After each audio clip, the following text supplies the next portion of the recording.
Good morning, everybody. This is Pete Dahlgren building the Mears Models F86, and I am working on the lower front of the fuselage. And basically what I'm finding out here is that small, thinner planks work much better and are a lot easier to get this bottom contour. And I'm showing you guys it looks a little rough right now. I haven't done too much sanding, but as I told you, once you get them, you cut them right, they will come out looking like this. And it's going to take a little bit of finagling to do it, but when you get to the nose area, now as you see, I blocked this and formed it all up already here, and I haven't done it under here. But what I'm trying to do is get it sheeted down to about two more. I'm trying to get about two more to get this curve in here. And this curve, compared to right there, you can see it's a really crazy looking curve that goes in there, but if you don't get it right, then it is there. Now, as you can see, I've sanded all of my longerons and everything in here to an alignment, and I got them completely flat and perfect. And I'm going to have to do that under here, and this is where it is. Now, I have popped these loose. The airplane is actually pretty close to free, but what I'm doing here now is I'm getting ready to, and as you can see, she's freestanding. She's no longer relying on the jig. So what I can do now, and I probably will do this today, I'm going to go down and get some high density foam, and I'm going to build two racks, one for the front and one for the back of the fuselage, and those are where they're going to live unless the airplane is put together. Then it's going to have 4 points to actually support the aircraft. She is actually right about the halfway mark, and as soon as I turn the airplane around one more time and sheet the other side of the nose like this, get this all the way down, then she's going to go inverted. Basically what I've done here, guys, I'm working on this. I'll explain this later. These are parts that I'm actually making that are actually functional. And I'll tell you about it. Basically what I'm doing, if I quit dropping everything, that'll be great. Anyway, this brace here is actually built with a 1/4 by 3/8 frame in there, and then it's sheeted with 3/32, and then I will cover this in aluminum just like I did on this. And basically what that does is, after I get this particular part done, I will finish it up, I will glue it in, and this will actually be the stiffener, just like in the real one, funny enough, to stiffen this whole entire plate up. There is another bulkhead that goes on the back in here. This gets capped so it's like this. And then after all that is done, then I will cover this with masking tape. And what we will do is we'll take and actually glue, or not glue, we're going to tape down some plastic. And then what I will do is I will get this curve built, and I'll use a simple body filler for it. And that's why this isn't all freed up yet. And I will get this, and then we'll start working on this detail. We'll get this sheeted so it looks like that. And then we will actually, I got another piece to make in here to get this done. As soon as this is done, then all this becomes one big component. Then I can remove the hatch and glass it, and then we can start preparing to get the bottom sheeted on this, the back end sheeted. We're going to make sure all the wires are tied up through the bottom as it's upside down, and then we're going to run the rest of the wires and everything else we need in this. Now, there's not a problem in here, because there is, but we've got a lot of things why it's inverted to build. We've got to build the mounts for the landing gear doors, because I'm putting them in this. We're going to have to build the front deal. We're going to have to install the lights. We've got a lot of work to do underneath this airplane. Yeah, and they're just little details that I want in there. You don't have to do this. I think one of the big things is that I'm going to try to compete in at least a sport scale with this. I don't know. I got a feeling it's going to turn out just amazing. So, but anyway, there's a lot of different deals, but basically the airplane is starting to look like it's supposed to, and yeah, we're on a road, definitely on a road to Lakeland here with it, and it will be there, and we're going to have a ball. I've already talked with a lot of the things, and I'm actually right on schedule. So far, guys, the build on this, we actually started it. I actually was going to air the first show in June. It wound up being May, and at the end of May, and this is a result of 2.5 months so far. Mind you, it hasn't been every day, but for the most part, there's already a couple hundred hours involved in this, and to get it to this point. And my whole point is that with what I have done and with the detail sets and everything that are going to go on this, in order for me to be ready for Lakeland and all this other thing, I need to have this in glass by the end of August.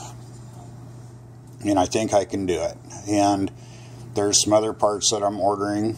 Again, I am ordering the fiberglass canopy. It hasn't arrived yet, and I'm getting a new canopy. Basically what I'm doing here, and again, you do not have to do this. This is just the way I've done these things, is I took and I mocked it up using the one canopy. And for $40 to use this for a template, it was worth it to sacrifice a complete canopy in order to get some of these details done while I wait for the others, so that way I can get a glass. Now, if I decide this looks okay, in this, I may put some rivets in it and sand it off and see how it looks. To me, it looks pretty close, but I want it to look really good, so that fiberglass cover that you buy from Mirrors actually does look scale, and it's ridiculous. I mean, I loved it. So I am putting that on there with a new canopy and new glass. But in order to get all these other details to prepare it for all that, I have to make sure that I've got everything else here done.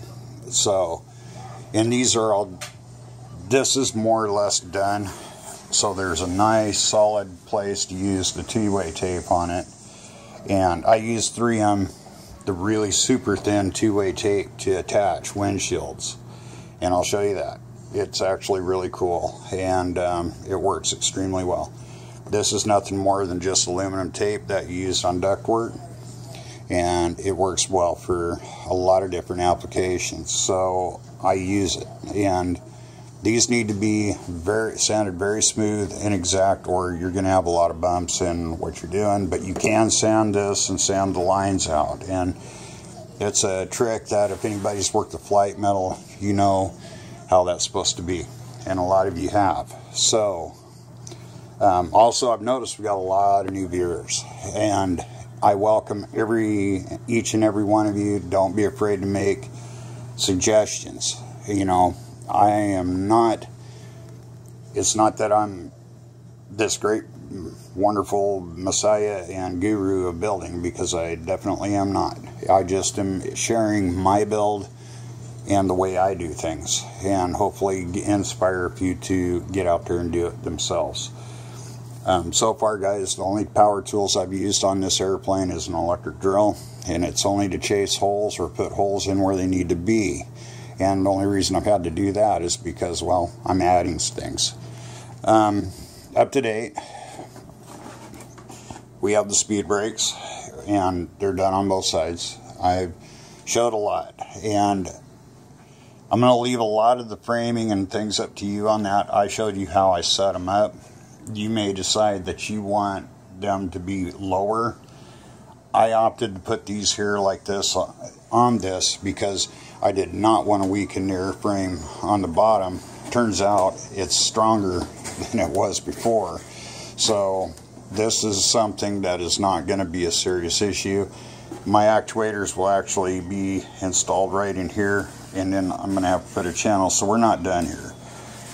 We are going to have to cut a channel and put the rod extension right in there so that that can actually push it out. And so we still have some setup. And guys, that hinge I built, and showed you, it's strong as hell. No chance of blowing off or coming apart. And it's just a really good deal. However, it is removable. But you have to do it from the inside where the thing splits. Hopefully you guys are building the two-piece fuselage. And this one is. It's you can do it in a lot of different ways. And while we're on the subject, a lot of guys ask me why I only used half of it.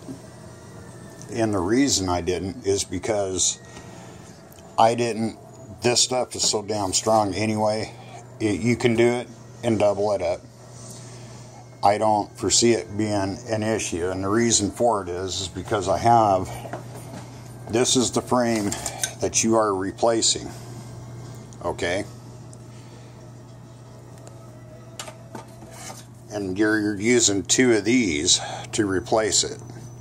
And not only is it gusseted and glued together there, it's also built up on the bottom with other parts, and I used dowels to use for alignment pins where the big holes are. And they're 3/8 size dowels, or you get close to it with whatever size you get metrically. You know, and again, we don't use the metric system here, so at least not in the United States, we don't, and we use a standard. It is just the way we do things here, I guess. So we've never learned liters, we never learned centimeters, you know, we do everything millimeters, quarters, you know, full size. It's not in millimeters like a 10 millimeter or there. It's like we said, a 15 is the same as a 5/8. So we're still in the Stone Ages when it comes to that. I can imagine someday that they will teach the metric system if they don't already, but I'm old and I don't care anyhow. So it's kind of like, whatever. And that's what my daughters always say, whatever. But anyhow, it's just, one of the big things is, guys, take your time. You know, I've been able to do this. Of course, I'm retired and I just kind of, this is what I'm doing to fight boredom and everything else. So this is how I build it, and I'm very happy and very pleased with a lot of the compliments. I love the PMs that I'm getting, especially the ones from friends on Facebook that are following this. You know, there's a lot of really cool things that are going on with this airplane. I'm excited about it. I can't wait to actually start doing the details on it, and I will be cutting in a lot of vents and making things on here that the prototype didn't have, but I'll be making a lot of details on this, and that's going to take a hell of a lot of time. And if you guys have seen the Spitfire, you guys know I don't play around. I'll put so many rivets and details in this thing. I'll make it look as real as possible, and really kind of get to that point where everybody's just gets that wow factor.